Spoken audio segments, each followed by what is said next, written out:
কেমন হয় আপনার ফোন কত ওয়াট চার্জ নিচ্ছে সেটা যদি সরাসরি চার্জার থেকেই মনিটরিং করা যায়?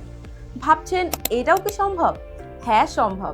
এই দারুণ টেকনোলজিটি নিয়ে এসেছে অ্যাঙ্কার 45 ওয়াট এই জেন চার্জারটি।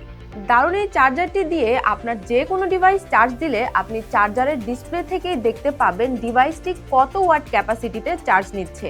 পাশাপাশি ছোট্ট, কিউট এবং কম্প্যাক্ট হয় আপনি আপনার অফিস, বাসা কিংবা ট্রাভেল করার সময়ও খুব সহজেও যে কোনো জায়গায় ক্যারি করে নিয়ে যেতে পারবেন। রয়েছে 180 ডিগ্রি পর্যন্ত ফোল্ডিং প্লাগ, ফলে যে কোনো জায়গাতে খুব সহজেই চার্জারটি প্লাগ ইন করা যাবে। আর এত সব সুবিধার সাথে মোবাইল বাস বিডিতে চার্জারটি পেয়ে যাচ্ছেন আপনারা 18 মাসের ব্র্যান্ড ওয়ারেন্টি সহ। সো মার্কেটের সব থেকে লোয়েস্ট প্রাইসে দারুণ এই চার্জারটি সব পিক আপ করতে চলে আসুন মোবাইল বাস বিডির যমুনা ফিউচার পার্ক ফ্ল্যাগশিপ আউটলেটে, অথবা ঘরে বসে হ্যাসেল ফ্রি হোম ডেলিভারির জন্য ভিজিট করে ফেলুন www.mobilebusbd.com।